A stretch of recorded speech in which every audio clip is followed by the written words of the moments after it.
वक्रतुंड महाकाय सूर्यकोटि समप्रभ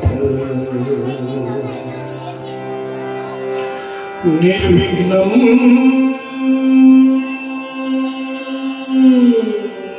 कुरु मे देव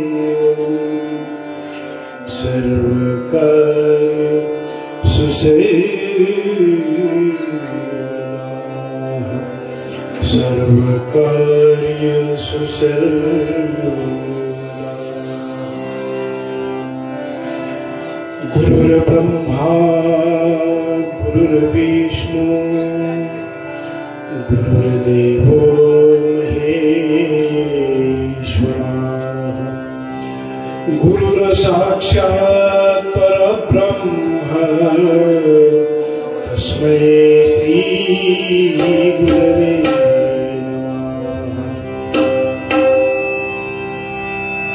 श्रीराम शरणं समस्त जगता रामं विना कालतिहा रामेण प्रतिहन्यते कलिमलम्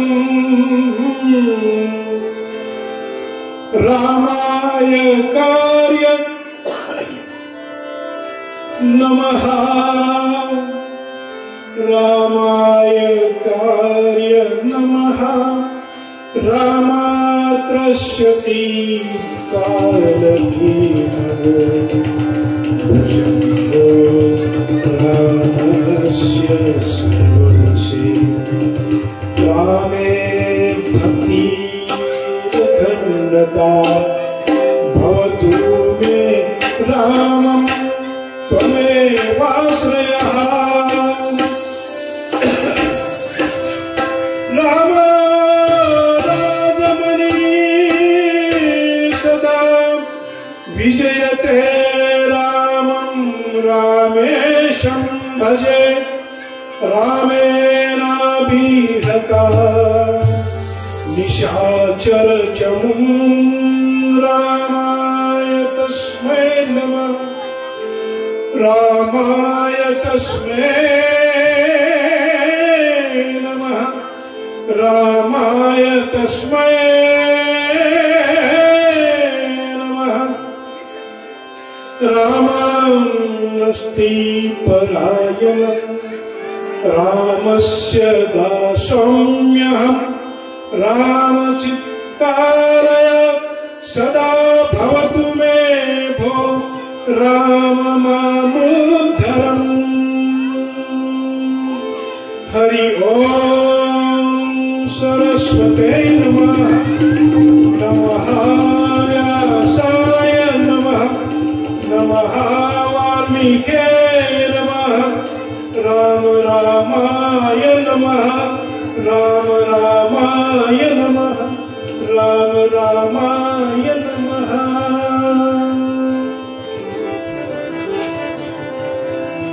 अलंकापुरी पुण्यभूमि पवित्र तेनागतो राजा सुपात दया चिंतिता घडे पुण्य राशी नमस्कार माझा सद्गुरु ज्ञानेश्वरासी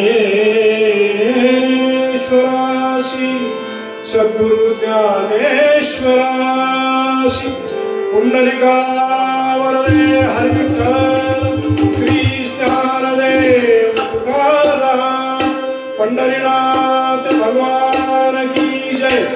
सद्गुरु धन्य आहात, कारण वाल्मिकींनी असं म्हटलेलं आहे की ज्यांचा पुण्याचा उदयकाल प्रगट झालेला असतो त्यांना राममहिमा आवडतो, राममहिमा श्रवण करावा, राममहिमा ऐकावा, राम चिंतन करावं असं त्या व्यक्तीला वाटतं. कोणत्या व्यक्तीला?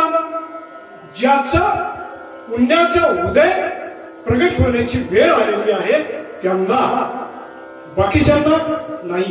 रामायण जाऊ दे, काय ती रामायण आणि काय हे असं म्हणणाराचा पुण्य उदय झालेला नसतो.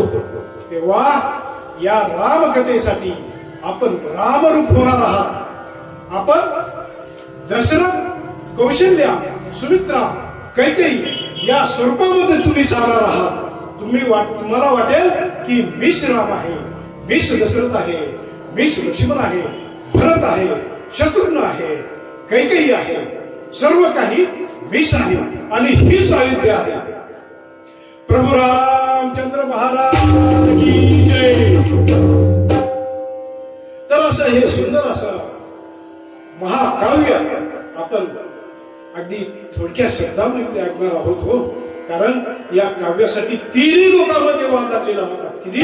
तिन्ही लोकांमध्ये. वाल्मिकींनी रामायणाचा महिमा सांगताना म्हटलेला आहे. काय म्हटलेला आहे? कलियुगामध्ये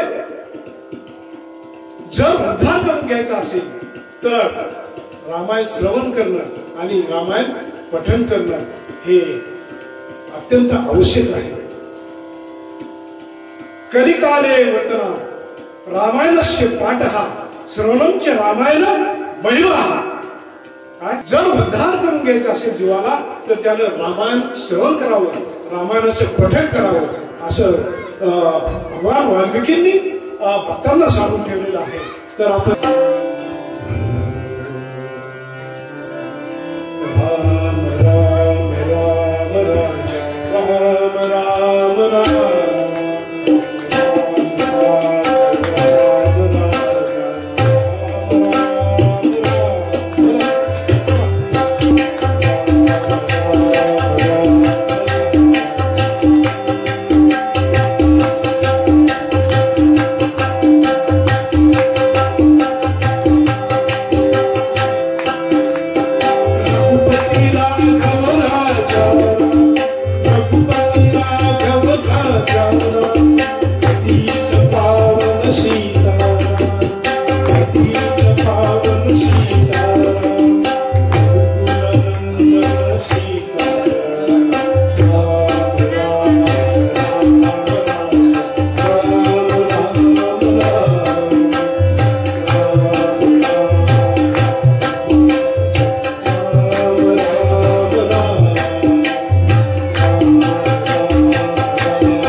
भक्तिभावाने सेवन करणार आहात.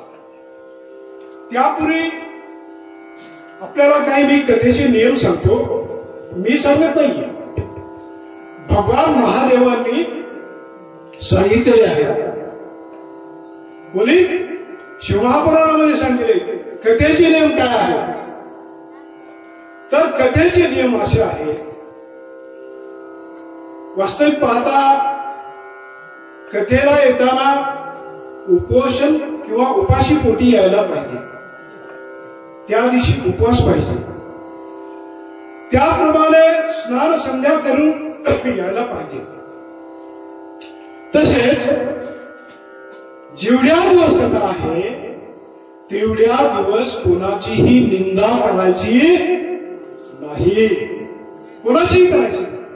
भले शत्रू जवळ येऊन बसला तरी सुद्धा निंदा करायची नाही. व्यसन करायचं नाही. तंबाखू खायची नाही, विडी नाही, सिगारेट नाही, गुटखा नाही, बाकीचे द्रव्य पदार्थ तर नाहीच नाही. कारण याचे सूक्ष्म पाप आहेत. काय हे सूक्ष्म पापामध्ये सूक्ष्म पाप, दृश्य पाप, अदृश्य पाप, महापाप, ब्रह्मपाप, ब्रह्महत्या पाप, स्त्री हत्या, भ्रूण हत्या, गोहत्या, विविध प्रकारची पाप आहेत. आणि त्या प्रत्येक पापाचं फळ हे माणसाला नकळत भोगावं लागतं. भारत याची नाही, याची मला भोगावं लागतं. आता हे खूपच मोठे आपल्याला खूप लांब जायचे, त्याच्यामुळे जास्त प्रवचन करत नाही. आपण कथा भाग पाहणार आहोत. सांगायचं तात्पर्य एवढं की आपण हे कथेचे नियम पाळा. कथेमधून उठून जायचं नाही. कथा कीर्तन चालू असताना, प्रवचन चालू असताना गप्पा मारायच्या नाही. काय म्हणतो मी? गप्पा मारायच्या नाहीत. का तर त्यामधून जे ज्ञानामृत जे पाझरत असतं ते आपल्या कानामध्ये गेलं पाहिजे. कुठं? कानामध्ये. आणि कानामध्ये ज्यावेळेस ते उतरेल त्यावेळेस ते मेंदू आणि मेंदूमधून ते मनामध्ये उतरेल आणि आपला भक्तिमार्ग काय होईल? वाढीस लागेल. म्हणून या ठिकाणी एकाग्रतेने, एक चित्ताने ही श्रवण भक्ती स्वये श्रीराम प्रभु ऐकती कुशल रामायण गाती. कुशल रामायण गाती. कुशल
सभागृहामध्ये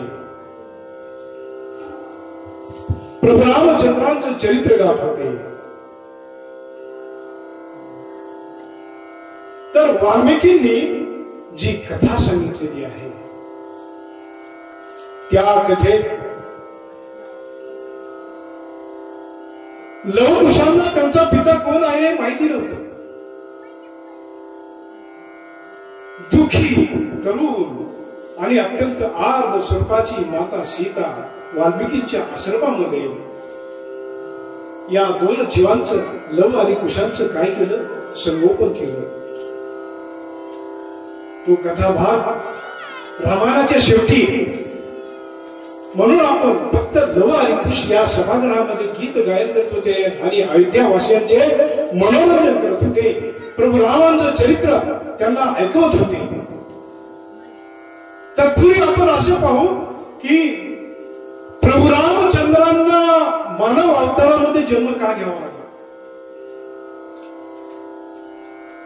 आता जरी आपण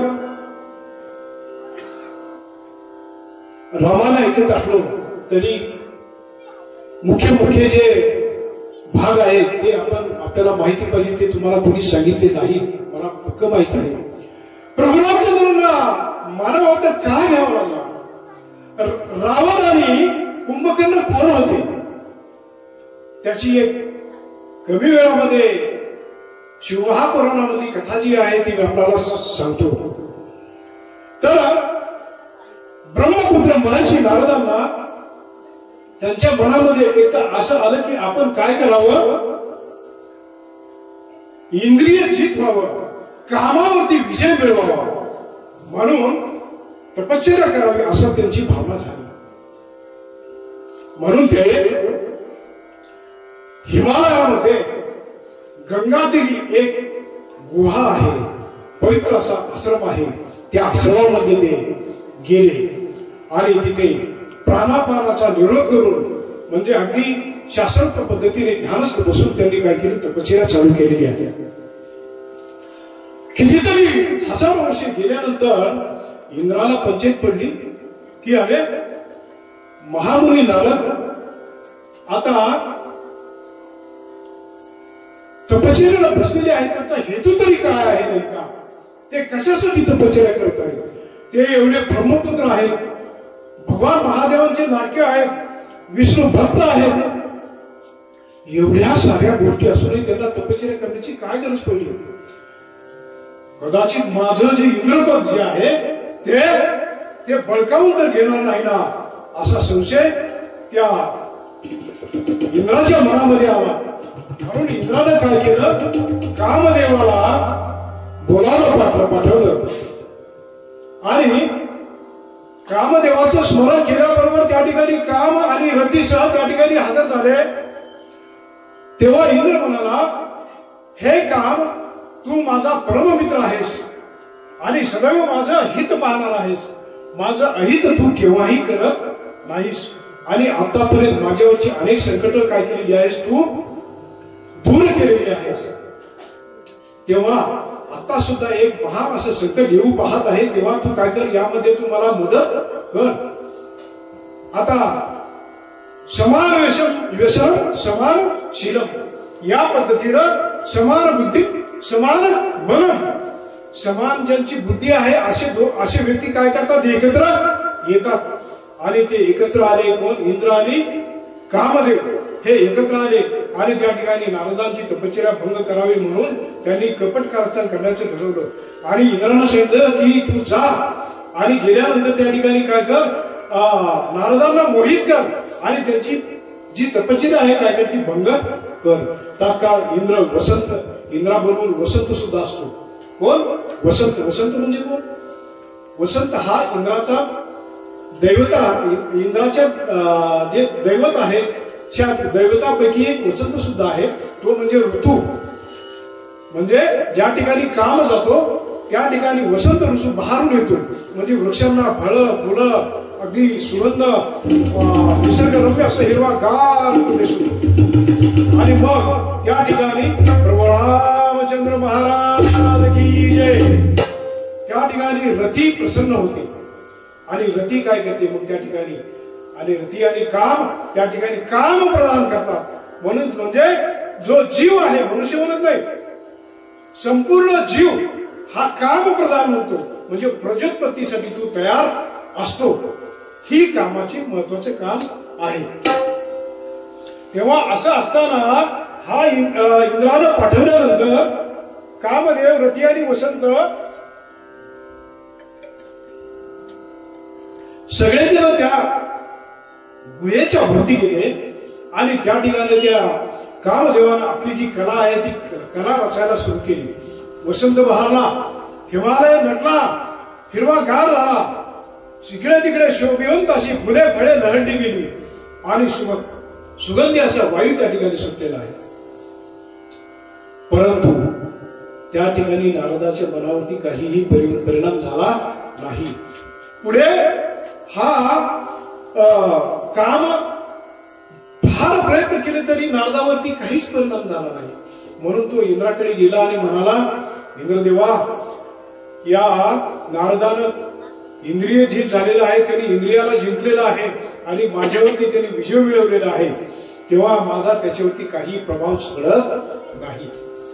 असं सांगितल्यानंतर त्या ठिकाणी इंद्र आले आणि इंद्रानं नारदांची स्तुती केली आणि ब्रह्मर्षी नारदा, तुम्ही महान आहात, तुमचे पुण्य अत्यंत महान आहे, तपस्वी आहात, ब्रह्माचे पुत्र आहात, महादेवाचे भक्त आहात, विष्णूचे परम प्रिय आहात आणि तुम्ही कामाला जिंकलेला आहे, तेव्हा आपण धन्य आहात, सत्पुरुष आहात, अशी स्तुती केली. तेव्हा त्या ठिकाणी नारदांना सुद्धा वाटलं की आपलं जे कार्य आहे ते आता पूर्ण झालं. म्हणून ते कैलासावरती गेला आणि कैलासावरती जाऊन भगवान महादेवांचं चिंतन करून त्यांना म्हणाला की प्रभो, मी कामावरती विजय मिळवलेला आहे. भगवान महादेव ते ऐकून हसले आणि हसून म्हणाले, नारदा, अरे तू माझा लाडका भक्त आहेस. तसेच भगवान विष्णूंचा माझा जो परमभक्त विष्णू आहे त्याचा तू परम असा भक्त आहेस आणि प्रत्यक्ष सृष्टीकर्ता ब्रह्म आहे, त्या ब्रह्माचा तू पावन असा पुत्र आहेस. तेव्हा तू इंद्रजित होणार यामध्ये सहजच आहे, ते तुला सहज शक्य आहे. परंतु तू एक काम कर, मी तुला काही गोष्टी शिकवतो त्या तू ध्यानात ठेव, लक्षामध्ये ठेव.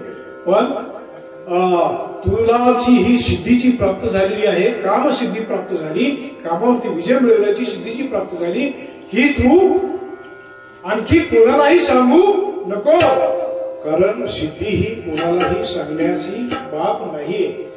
आपल्याला प्राप्त झालेली सिद्धी कोणाला सुद्धा सांगू नये असं सनातन शाश्वत धर्म सांगतो. असं भगवान महादेवांनी नारदाला सांगितलं.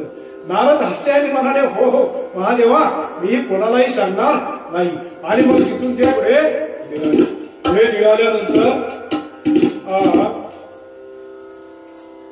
ते ब्रह्मदेवाकडे गेले, पित्याकडे गेले आणि पित्याचं स्मरण केलं, त्यांचं चरणवंदन केलं आणि म्हणाले पिताश्री मी काय केलेलं आहे, कामावर विजय मिळवलेला आहे.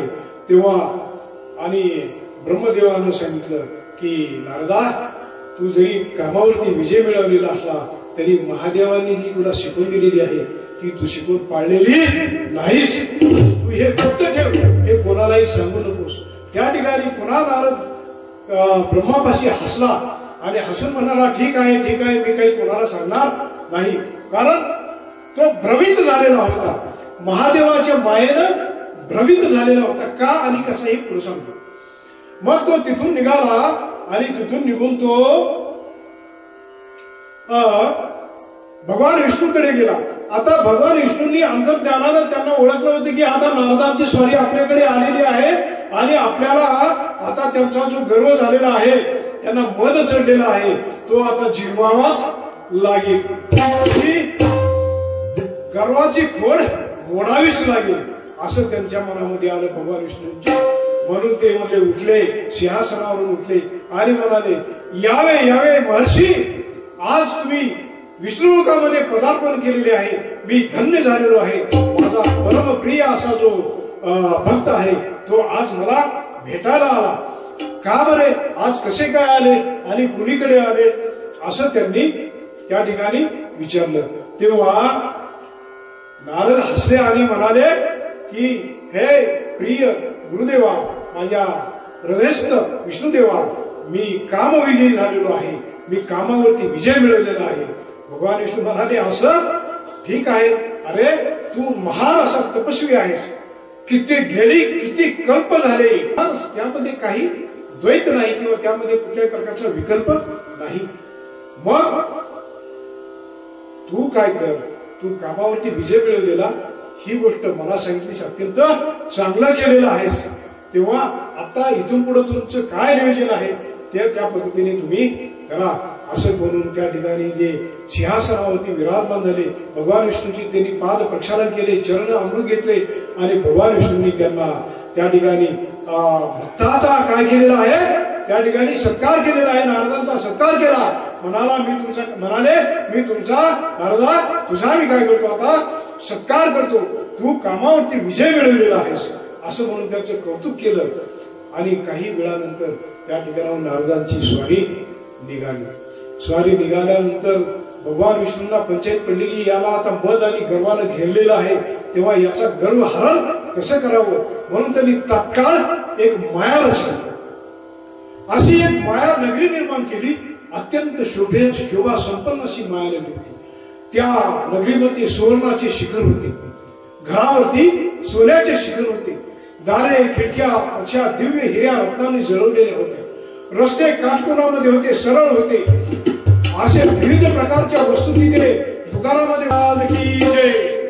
मग ती दिव्य अशी माया नगरी पाहून नारदांचे डोळे दिपून गेलेले आहेत.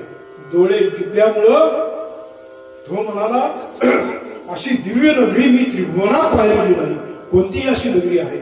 म्हणून नारदांनी ते म्हणाले या ठिकाणी कोणता राजा राज्य करतो हे तरी पाहू. म्हणून ते त्या नगरीमध्ये गेला आणि त्यांनी राजाच्या राजवाड्याची चौकशी केली. त्या राजाच्या राजवाड्यामध्ये गेला. नारदांना पाहिल्यानंतर तो राजा बाहेर आला आणि बाहेर येऊन त्यानं नारदांचे चरण प्रक्षालन केले, नारदांचं चरण तीर्थामृत घेतलं आणि सिंहासनावर बसवलं. त्या दिवशी त्या नगरीचा राजा शिरजित नावाचा राजा होता आणि त्याच दिवशी त्याची जी कन्या होती तिच्या कन्येचं नाव श्रीमती अशी होतं. तिचा विवाह सोहळा त्यानं त्याच्या दिवशी ठरवलेला आणि त्या विवाह सोहळा ठरवल्याच्या वेळेसच ती प्रभूंची माया होती. क्षणामध्ये भगवान विष्णू या विश्वामध्ये कोणताही बदल करू शकतील, तर ही माया रचून त्यांनी या नारदांचे गर्वहरण करण्यासाठी काय केला प्रताप केलेला आहे. तेव्हा तो शीलजिताच्या दरबारामध्ये जाऊन त्यांचे सिंहासनात नारद झाले, नारदांची पूजा केली. तेव्हा तितक्यामध्ये तिकडून शीलजिताची जी कन्या होती ती कन्या आली. त्या कन्येचे नाव श्रीमती अशी होती. ती एवढी रूपवान होती, एवढी सुंदर होती, दिव्य असं तिचं स्वरूप होतं, तेजस्वी अशी होती, लक्ष्मीसारखं तिचं स्वरूप होतं. त्रिभुवनात तिच्यासारखं स्वरूप नव्हतं अशी. कारण भगवान विष्णूंची माळ म्हटल्यानंतर ती कोण समजायची? प्रत्यक्ष लक्ष्मी समजायची, लक्ष्मीच होती. तेव्हा ती आल्यानंतर नारदांनी तिच्याकडे पाहिलं आणि पाहत पाहतच विचारलं, राजा ही दिव्य अशी कन्या कोण आहे? शीलजितानं सांगितलं, मुनी ही माझी आत्मसुता आहे, माझी कन्या आहे, तिचे नाव श्रीमती आहे आणि आज तिचा स्वयंवर आहे. आणि अशा अत्यंत शुभ वेळी तुम्ही या ठिकाणी येऊन पोहोचलेला आहात. त्या ठिकाणी जगामधील जे राजे महाराजे ऋषी मुनी सर्व काही ब्राह्मण सर्व काही त्या ठिकाणी स्वयंवराला येऊन थांबलेले होते. आणि मी आज पावन झालेलो आहे, धन्य झालेलो आहे. तुमची उपस्थिती माझ्या या स्वयंवराला लागलेली आहे. तेव्हा माझ्या कन्येला वर कसा लावेल एवढं सांगा. तेव्हा नारदानं सांगितलं, शीलजी अरे ही अशी दिव्य अशी महालक्ष्मी सारखी जी कन्या आहे, या कन्येला महादेवाशिवाय दुसरा कोणताही पुरुष वर या त्रिभुवनामध्ये सुद्धा शोधणार नाही असं म्हणाले. आणि त्यांनी सांगितलं की तोच वर तिला अगदी योग्य असेल असं म्हणून काही काळानंतर ते ठिकाणून निघाले. निघाल्यानंतर नारदाच्या मनामध्ये विषय वासना निर्माण झाली. नारदांचं मन बदललं. कामविजय जे म्हणत होते त्या कामानं पुन्हा नारदांच्या मनावरती काय केला? प्रहार केला. कामप्रेरित श्री भोगाची इच्छा नारदांच्या मनामध्ये निर्माण झाली. ते म्हणाले, स्त्री तर ही सौंदर्याची प्रधान आहे. स्त्री ही सुंदर असून तिला सुंदर पुरुषाची ती निवड करते. तेव्हा या अखंड भूतलावरती सुंदर असा पुरुष या ठिकाणी नाही, तिच्या पात्रतेचा नाही. तेव्हा या श्रीमतीचं जी वरमाला आहे ती आपल्या गळ्यात जर पडली तर आपण किती भाग्यवान ठरू असा विचार नारदाच्या मनामध्ये आला. तेव्हा नारदांनी तात्काळ म्हणले, आता आपल्याला भगवान विष्णूंकडे जावे लागेल, त्यांचं स्वरूप आपण घेऊ आणि स्वयंवरामध्ये येऊन थांबू. म्हणजे श्रीमती काय करेल? आपल्याला माळ घालील असं म्हणून ते तत्काळ गोलकामध्ये गेले आणि भगवान विष्णूंना ते त्या ठिकाणी प्रार्थना करू लागलेले आहेत. हे प्रभो प्रभो, आपण मी तुमचा परमभक्त आहे, माझी एक इच्छा आहे तेवढी पूर्ण करा. भगवान विष्णू म्हणाले, नारदा अरे तुझी एकच काय, तुझ्या अनंत इच्छा मी पूर्ण करीन, कारण तू माझा परमप्रिय असा कोण आहेस? भक्त आहेस. अख्ख्या त्रिभुवनामध्ये तुझ्यासारखा भक्त मला लाभलेला नाही. मी धन्य आहे. नारदा काय पाहिजे ते सांग. तेव्हा भगवान विष्णूंनी असं म्हटल्यानंतर नारद म्हणाले, त्यांनी पूर्व इतिहास सगळा सांगितला. शीलजितांनी श्रीमतीची कहाणी सांगितली आणि म्हणाले, मला श्रीमतीशी विवाह करावायचा आहे. तेव्हा ती सुंदर पुरुषाशिवाय ती कोणालाही वरमाला घालणार नाही. तेव्हा तुम्ही काय करा? मला तुमचं स्वरूप द्या. भगवान विष्णू म्हणाले, अरे हा तर आता पूर्ण गुंतलाय. नारद पूर्णपणे गुंतून गेले, कामामध्ये अडकले. आता माझ्या भक्ताचं रक्षण करणं मला जरुरी आहे. म्हणून ते म्हणले, ठीक आहे, तथास्तु, तुला मी माझं स्वरूप दिलं, तू त्या इच्छित स्थळी जा आणि त्या ठिकाणी येऊन तुझा कार्यभाग साधून घे. नारदाला आनंद झाला. भगवान विष्णूंचं दर्शन घेतलं आणि तो तत्काळ निघाला आणि पुन्हा त्या शीलजिताच्या त्या नगरीमध्ये आला आणि जिथे स्वयंवर होतं त्या ठिकाणी ज्या वरामध्ये तो येऊन बसला. कारण त्याला असं वाटलं की आपलं स्वरूप आता भगवान विष्णूंचं आहे, मी प्रत्यक्ष भगवान विष्णूच आहे. तेव्हा श्रीमती मला आता काय करेल? माळ घालेल असा त्याच्या नारदांचा काय झाला? भ्रम झाला. तितक्यामध्ये शिवांचे 2 गण आलेले होते. ते ब्राह्मण स्वरूपात होते. कोण? शिवांचे, भगवान महादेवांचे 2 गण आलेले. आणि हे सगळं जे चाललेलं होतं ते सगळं भगवान महादेवांनी माया रचली. त्या माया रचनेमुळे चाललेलं होतं. कारण नारदांना जो गर्व झालेला होता. त्या गर्वाचं हरण आणि त्यांनी जी शिक्षा दिलेली होती, शिकवण दिलेली होती, ती शिकवण पाळली नाही म्हणून त्याचं हरण करण्यासाठी हे चाललेलं होतं. तर अशा वेळेस नारद त्या ठिकाणी बसला. नारदाच्या जवळ ते दोन गण बसले, शिवगण बसले आणि ते चर्चा करू लागले. अरे याचं तर तोंड माकडाचं आहे आणि खाली सर्व स्वरूप विष्णूचं आहे आणि हा स्वयंवरात येऊन बसलेला आहे, याचा काय उपयोग होणार आहे असं म्हणून त्या ठिकाणी ते हसू लागले आणि त्याची विटंबना त्या ठिकाणी करू लागले. पण नारदाचे हे काही लक्षात आलं नाही, कारण ते पूर्ण भारीत झाले होते की श्रीपती आता काय करणार, मलाच मारणार असं म्हणून ते अत्यंत प्रभावी झालेले होते. शेवटी काय झालं, श्रीमती तिकडून दिव्य स्वरूपामध्ये नटून थटून आलेली आहे. त्या श्रीमतीचं स्वरूप पाहून सर्व सभा चकित झालेली आहे. दिव्य असं महालक्ष्मी सारखं तिचं स्वरूप होतं, तारुण्य होतं, 16 वर्षाचे कन्येचं स्वरूप होतं. दिव्य असं तिचं तेज पसरलेलं होतं. अंगावरती ठाई ठाई सुवर्णाचे अलंकार होते. रत्ने, हिरे, माणके यांची प्रभा प्रकाश तिच्या शरीरावरती पडलेला होता. तिच्या गळ्याची रत्नांची माळ होती. ती माळ अशी सुशोभित दिसत होती. विविध रंगाची माळ होती. अशी श्रीमती हातामध्ये सुवर्णाचा भार घेऊन ती वराकडे पाहू लागलेली आहे. तिला एकही वर पसंत पडेल. नारदांकडे पाहिल्यानंतर तिला अत्यंत राग आला. हे काय आशू पाहिल्या स्वयंवरामध्ये येऊन थांबलं असं म्हणून तिनं नारदांकडे रागानं पाहिलं आणि ती पुढे गेली. रामचंद्र महाराज की जय. त्या ठिकाणी प्रभूंनी जी माया रचली त्या मायेमध्ये नारदांचा असा अपमान त्या ठिकाणी झालेला आहे. श्रीमती पुढे गेली आणि त्या ठिकाणी ते दोन गण जे होते ते हसले. इतक्यामध्ये श्रीमती पुन्हा फेरफटका मारून सर्व वरांना पाहून माघारी आली. एका जागेवरती स्तब्ध उभी राहिली. तिला कोणालाही माळ घातली नाही. इतक्या भगवान विष्णू सूक्ष्म रूपाने तिकडून आले, दिव्य स्वरूप धारण केला आणि प्रत्यक्ष विष्णूच्या स्वरूपात ते आले. कारण ही कोण होती, माता लक्ष्मी होती. आणि त्यांनी तिकडे ते कोणालाही दिसले नाही, फक्त ते श्रीमतीला दिसले. कोणाला? त्या भगवान विष्णूचं स्वरूप पाहिलं आणि श्रीमतींनी त्यांना माळ घातली आणि ते क्षणार्धामध्ये काय झाले, निघून गेले. त्या सभा मंडपामध्ये जिकडे तिकडे हल्ला कल्लोळ मारला, सगळीकडे जनावर मारला. श्रीमती कुठे गेली, श्रीमती कुठे गेली, कुठे गेली. आणि मग शेवटी ते गण जे होते नारदाजवळ बसले ते मोठमोठ्याने गदा हसू लागलेले आहेत आणि म्हणाले, अरे तुझ्या या स्वरूप तू पाहिलंस का? तू आरशात बघ, तू कोण आहेस? तू अरे तुझं तोंड माकडाचं आहे, शरीर विष्णूचं आहे, हे तू पाहून तरी आलास का? तेव्हा नारदांना खूप राग आला आणि त्यांनी त्यांना शाप दिला की तुम्ही ब्राह्मण असून माझी निंदा करत आहात. मी तर विष्णू स्वरूप आहे, परंतु तुम्ही माझी निंदा करत आहात म्हणून तू ब्राह्मणांच्या पोटी तुम्ही राक्षस व्हाल. ब्राह्मणांच्या पोटी राक्षस व्हाल असा श्राप दिला. आणि विष्णूने केलेल्या फसवणुकीमुळे त्यांना खूप क्रोध आला. भयंकर असे तापलेल्या लोहाप्रमाणे ते तप्त झाले. ज्वलंत अग्नीप्रमाणे ते भडकू लागले आणि एका क्षणामध्ये ते गोलोकात गेले आणि भगवान विष्णूंच्या दरबारामध्ये जाऊन त्या ठिकाणी विष्णूंना ते अत्यंत अपमानित बोलू लागलेले आहे.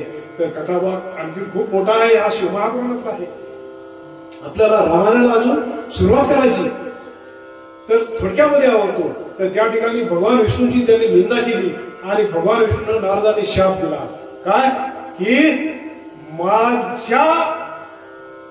मला श्री प्राप्तीसाठी होणार म्हणून तुम्ही कपट केलेला आहे आणि त्या कपटामुळे मी तुम्हाला शाप देतो की तुम्ही सुद्धा मानव देहामध्ये जाऊन तुम्हाला श्री विरह सहन करावा लागेल. कारण तुम्ही मला श्री विरहामध्ये तडपवलेलं आहे. मला श्रीमतीची माळ माझ्या गळ्यामध्ये पडेल म्हणून तुम्ही कपट केलं. मला माकडाचं स्वरूप दिलं आणि माकडाचं स्वरूप दिल्यामुळं मला श्री प्राप्त झालेली नाही आणि त्या मोहामध्ये मी अत्यंत तडफडत आहे. श्रीमतीच्या मोहामध्ये अत्यंत जळत आहे. मला खूप भयानक असा ताप आलेला आहे आणि या तापामुळे मी आपल्याला घोर असा शाप देतो की तू सुद्धा काय होशील, मानव जन्मात जाऊन तुला सुद्धा स्त्री विरह सहन करावा लागेल. असं झाल्यानंतर कालांतराने त्या ठिकाणी त्यांची जी बुद्धीवरती भ्रम निर्माण झालेला होता, भगवान महादेवाने जी माया निर्माण केलेली होती ती माया आकर्षण करून घेतली, काढून घेतली. आणि काढून घेतल्यानंतर नारदांच्या लक्षात आले की अरे आपण हे केलं तरी काय, आपण प्रत्यक्ष गुरुला शाप दिलेला आहे, भगवान विष्णूला शाप दिलेला आहे. भगवान विष्णू हसुडाची म्हणाले, नारदा झालं ते महादेवांच्या कृपेने झालेलं आहे, त्यांच्या इच्छेने झालेलं आहे, तेव्हा तू काही मनाला खाऊ नकोस. भगवान महादेवांच्या इच्छेने झालेले कथाभाग मोठा आहे, थोडक्यात सांगतो. तेव्हा तू काय कर आता. मग म्हणाले मी तुम्हाला शाप दिला तेव्हा मी नरकामध्ये पडेल, माझी यातून सुटका कशी होणार हे सांगा. भगवान विष्णू म्हणाले की तू शिवनामाचा जप कर, शिवप्रभूंचं जप कर, त्यांचं आराध्य कर, त्यांचं तप कर. आणि भूतलावरती जेवढे शिवांचे मंदिर आहेत, तीर्थ आहेत, त्या तीर्थामध्ये भ्रमण करून शेवटी काशीला जा. आणि काशीला गेल्यानंतर त्या ठिकाणी तुझं पापक्षालन होईल. मग असं म्हणता म्हणता त्या ठिकाणून तो निघालेला आहे. आणि नारद निघाल्यानंतर पूर्ण विश्वभर म्हणजे भारतभर तो फिरला. आणि वाटेमध्ये त्यांना हे 2 गण दिसले. गण दिसल्यानंतर ते गण त्याच्या जवळ आले आणि जवळ येऊन त्यांनी ते काय केला, म्हणाले प्रभू नारदा आम्ही शरण आहोत, आम्हाला तुम्ही शाप दिलेला आहे की तुम्ही नारद ब्राह्मण असताना सुद्धा माझी निंदा केल्यामुळं तुम्हाला राक्षस कुलामध्ये जन्म घ्यावा लागेल. तर हा शाप यातून विमोचन होण्यासाठी काय करावे यावरती उपाय सांगा. कारण त्यावेळेस आम्ही तुम्हाला काहीही बोललो नाही, कारण तुमची अवस्था ही त्यावेळेस महाभयंकर होती. आम्ही मृत्यूपेक्षा हा शाप मान्य केला आणि आजपर्यंत आम्ही भटकत आहोत. तेव्हा तुम्ही काय करा, शाप मुक्तीसाठी मला उपाय सांगा.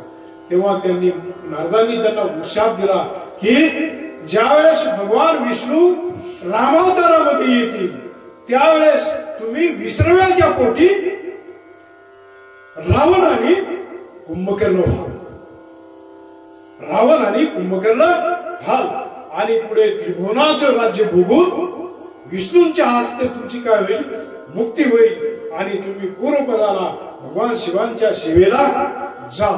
म्हणूनच रावण हा कोण होता, कोण होता, महादेवांचा परमभक्त होता. का होता तर त्याचं कारण हे, त्याचं कारण हे नारायणांचा शाप भोगण्यासाठी त्यांना राक्षस कुलामध्ये यावं लागलं. प्रभू रामचंद्र महाराज की जय. एक कथाभाग सांगायचं राहून गेला या कथेमधला. तर नारदांनी जिथं म्हणजे मुद्दाम ठेवला, जिथं तप केलं तिथं भगवान महादेवांनी तप केलं होतं आणि कामदेवाचं दहन त्या ठिकाणी केलं होतं. आणि पुन्हा रतीनं देवांना विनंती केली की माझ्या पतीला जिवंत करा. तेव्हा महादेवानं सांगितलं की तो जिवंत होईल परंतु कालांतराने होईल. आता परंतु कामाचा प्रभाव या तपश्चर्या स्थळापासून जिथपर्यंत दृष्टी पोहोचते तिथपर्यंत या कामाचा प्रभाव चालणार नाही. आणि म्हणून नारदांनी तिथंच तप केलं आणि तिथं तप केल्यामुळे त्यांना हे काम जीत होण्याची त्यांना अनुभूती आलेली होती. परंतु भगवान शिवांच्याच मायेला पुन्हा त्यांना हे हाल भोगावे लागले. माया भगवान शिवांची जी माया होती ह्या मायेचं लीलेचं निरूपण या कथेमधून आपण केलेले आहे. हर हर महादेव. आपण रामकथेला सुरू करणार आहोत.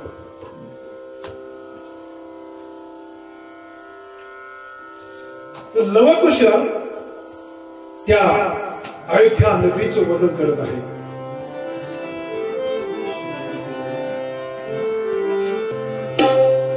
सरयू तीरावरी अयोध्या म्हणून निर्मित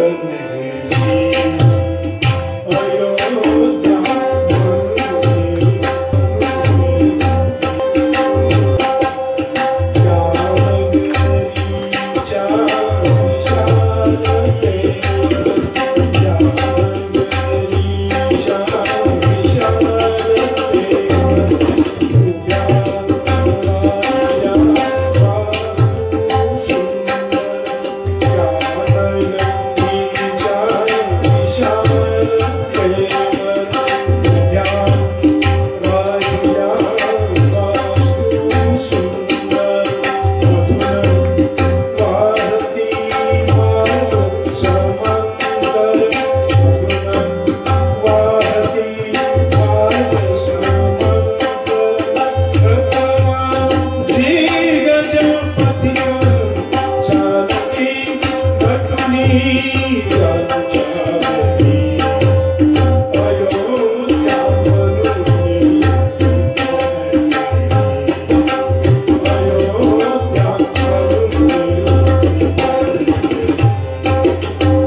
लवकुश त्या पावन नदीचं जे वर्णन आहे ते करत होते.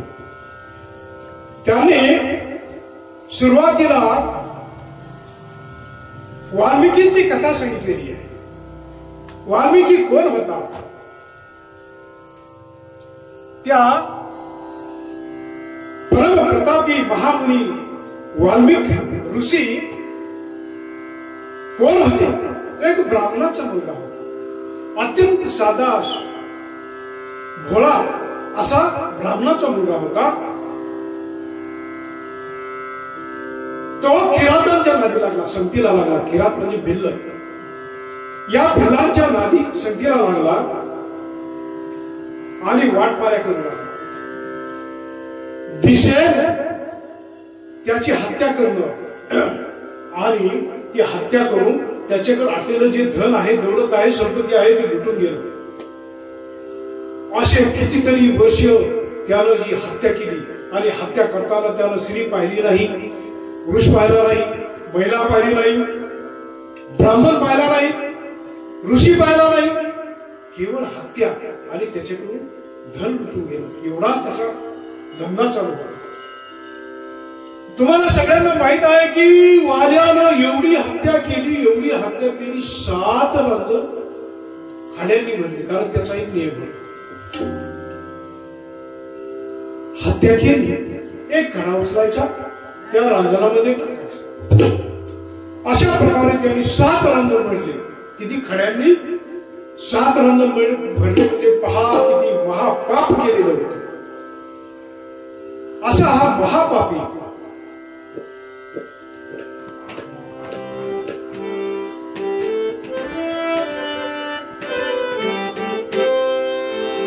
वाल्या कोई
एके दिवशी त्रिपुरामध्ये संचार करणारे जे नारद मुनी होते, ते नारद मुनी या भूतलावरती अवतीर्ण झाले आणि ज्या वनामध्ये वाऱ्याकुळी निवास करत होता त्या वनामध्ये ते त्यांच्या बरोबर काही ऋषी मुनींना घेऊन ते निघालेले. वीरेचे झंकार छेडत होते. नारायण नारायण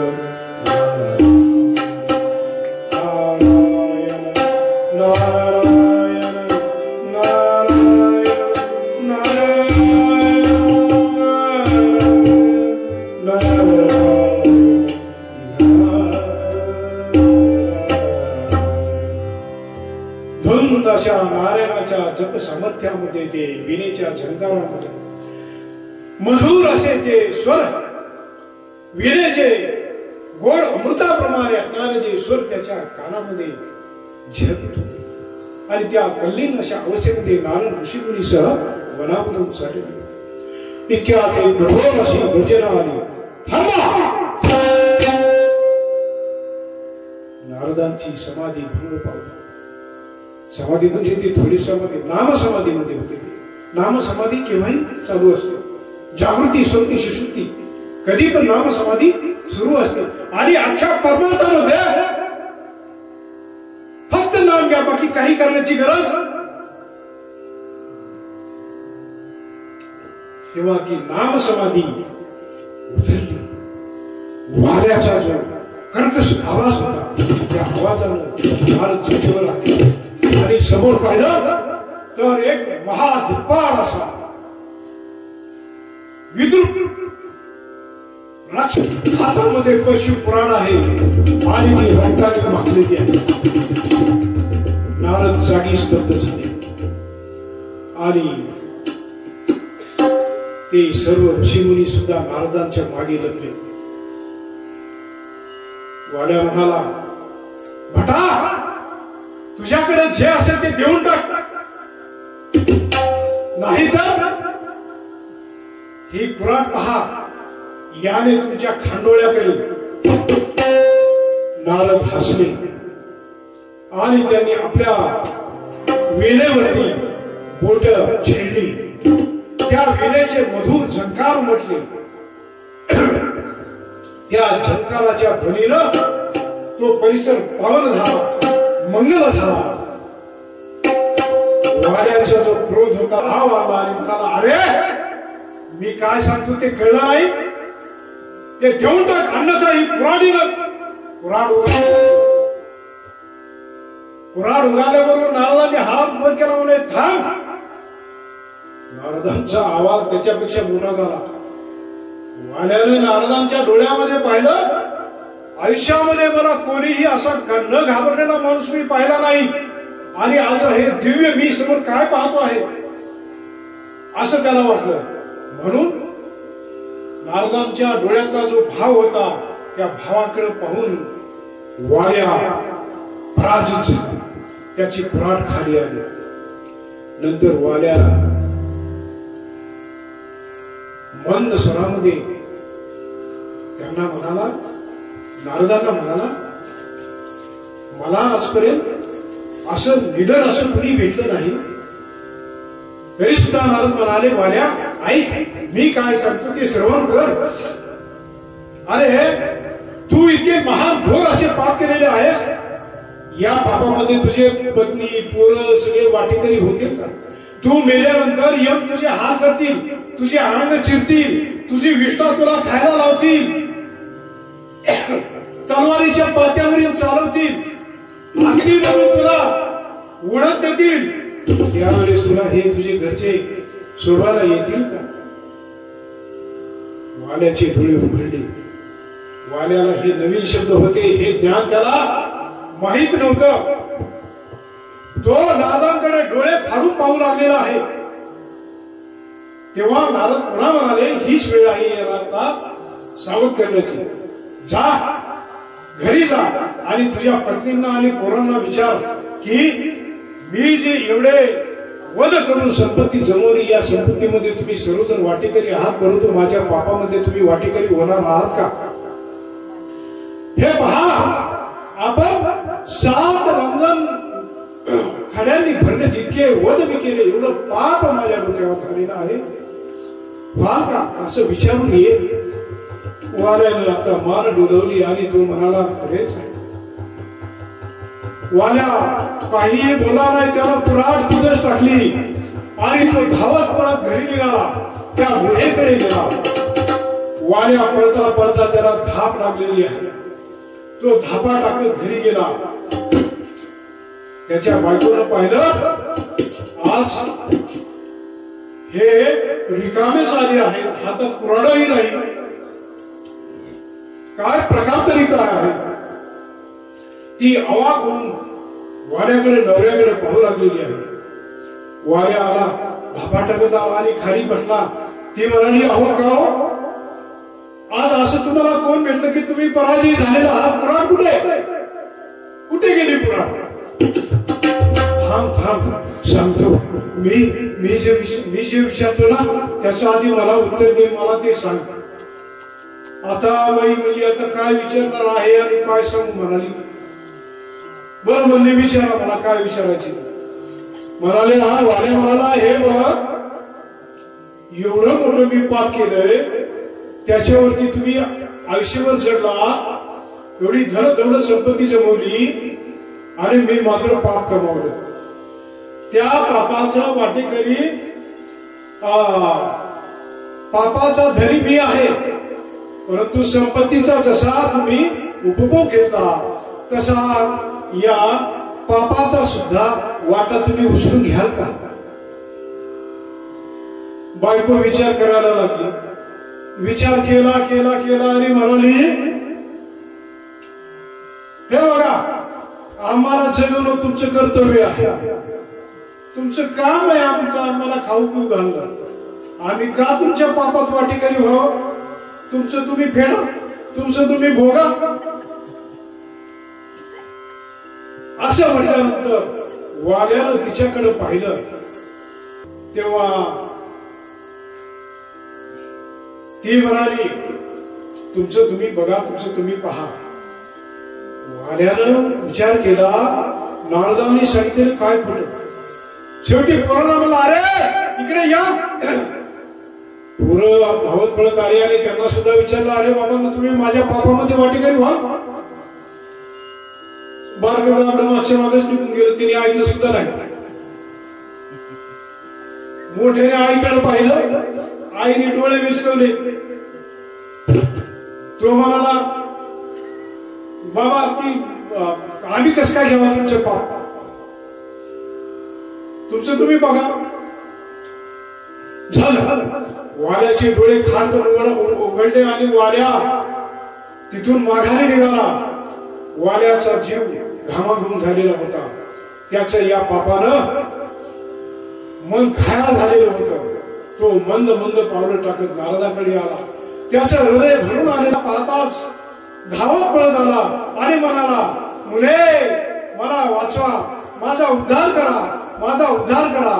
आणि तो धार काय झालेला आहे, पायावर पडलेला आहे. नारदांच्या पायावर पडला. नारदांनी त्यांना उचलून वर उचललं आणि सांगितलं, वाड्या पाहिलंच जग किती स्वार्थी आहे, जीव किती स्वार्थी आहे. जो तो प्रत्येकाचं स्वतःच पाहतो, दुसऱ्याचं ओझं कोणीही वाटून घेत नाही. प्रभू मी आता काय करू? मला या पापाचे आता कशा फेडाव्या लागतील? माझा उद्धार करा, असं वाल्यानं त्या ठिकाणी विनंती केलेली आहे. तेव्हा नारद म्हणाले, मी सांगतो त्या पद्धतीने तू करशील? हो करीन, मी काही पण करीन, फक्त तुम्ही सांगा. मग तू या ठिकाणी बैस. वाल्या बसला. त्यानं पद्मासन घातलं आणि नारदांनी वाल्याच्या मस्तकावरती हस्त ठेवला, वरद हस्त ठेवला. हात ठेवल्याबरोबर वाल्याला समाधी लागली. वाल्या देहभान विसरून गेला. या देहीच विदेही अवस्था त्याला प्राप्त झाली. हा देह असून नसण्यासारखं वाटू लागलं. सगळं दुःख विसरला, सगळं जग विसरला.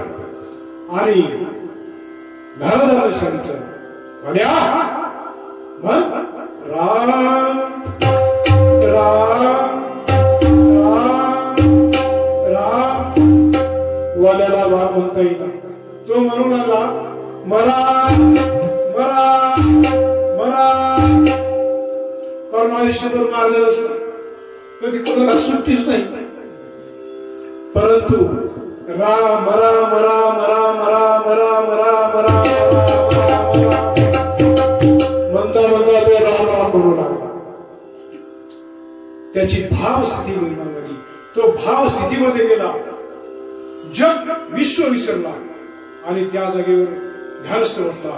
मुखानं राम राम घोष चालू होता. नारदांनी विचार केला की याला आता राम नामाची धून लागलेली आहे. नारद आणि ते ऋषीमुनी निघून गेले. कितीतरी वर्ष गेले, कितीतरी हजार वर्ष गेले. वाल्याच्या अंगामध्ये वारूळ चढलं. मुंग्याने वारूळ केलं. त्या मुंग्याही निघून गेल्या. पुन्हा त्रिभुवनातून नारदांची स्वारी पुन्हा त्याच मार्गानं खाली भूतलावरती आली आणि भूतलावरती येऊन त्यांनी त्या मार्गाने ती काय लागलेली आहे, जाऊ लागलेली आहे. त्या वनामध्ये जाताना त्यांना पुन्हा एक सुंदर अशी धून ऐकू आली. राम राम राम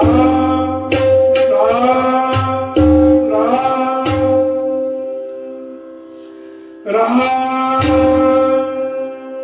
राम. या ध्वनीमुळे नारद त्या ठिकाणी स्तब्ध झाले, उभे राहिले आणि म्हणाले, अरे इथं तर कुणीच दिसत नाही, आणि हा राम नामाचा ध्वनी येतो तरी कुठे? हा वाड्या तर नसेल, इथे वाड्या तर नसेल. त्यांनी इथं सुद्धा पाहिलं, परंतु कुठेही वाड्या दिसत नाही. त्यांनी अंतर्ध्यानानं पाहिलं आणि या वारुळामध्ये त्यांनी ध्यान लावलं, तेव्हा वारुळामध्ये तो राम नामाचा ध्वनी येत असलेला त्यांना आढळून आलं. नारदांनी हातानं वारुळ दूर केलं, जटा लागल्या, पुन्हा खाद्य लागले, आणि वाऱ्याचा चेहरा दिसला. हात वाऱ्या, वाऱ्याचा सर्व देह तप्त झालेला होता. तपश्चर्येनं तो अत्यंत घृणित असा दिसणारा वाऱ्या, दिव्य असा त्याचा देह झालेला होता, त्याचा प्रकाश फाकलेला होता, समाधीमध्येच होता. नारदांनी त्याला हलवलं तरी जागा झाला नाही. शेवटी नारदांनी त्याला हात मारले, वाल्या जागा हो, तरी झाला नाही. शेवटी नारदांनी पुन्हा त्याच्या मस्तकावरती हात ठेवला आणि त्या वाल्याची समाधी भंग झाला. आणि समाधी भंग झाल्यानंतर त्यानं वर पाहिलं तर या ठिकाणी प्रत्यक्ष ब्रह्मपुत्र नारद या ठिकाणी उभे आहे. वाल्या समाधी अवस्थेमधून तसाच नारदांच्या चरणावरती पडला आणि म्हणाला, हे मुनी, आज तुम्ही माझा उद्धार केला, मी धन्य झालो, मी पावन झालेलो आहे, मी आपली काय सेवा करू? मी तुमचा कुठलाही ऋणी नसताना तुम्ही मला जीवन मुक्त केलेला आहे, मी काय करू? मला आता कार्य सांगा. तेव्हा त्या ठिकाणी नारद मुनी म्हणाले, वाल्या तुला खरंच खूप मोठं कार्य करावायचं आहे. तू प्रभू रामचंद्रांचं चरित्र काय कर, लेखन कर. प्रभू रामचंद्रांचं जीवन चरित्र लिही. जे चरित्र या त्रिभुवनाला पावन करणारा असेल अशा रामाने लिहिले रामायण. रामायण कधी लिहिलंय? राम जन्माच्या आधी रामायण लिहिलेलं आहे. तेव्हा वाल्या म्हणाला, प्रभू मी तर असा मला जमेल का? होय वाल्या, तुला जमेल, हे कार्य तुझ्याच हातून होईल असं म्हणून त्या ठिकाणी त्यांनी नारदांनी वाल्याला उपदेश दिला. राम नामाचा जे चरित्र होतं ते चरित्र त्यांनी काय केलं, सांगितलेलं आहे. हे चरित्र शतकोटी श्लोकांचं होतं. किती? शतकोटी श्लोकांचं होतं. तर हे शतकोटी श्लोकांचं चरित्र जेव्हा लिहिलं, ते कधी लिहिलं? नारदांनी उपदेश केला आणि उपदेश करून नारद निघून गेले आणि त्यावेळेस तमसा नदीच्या तटावरती कोणती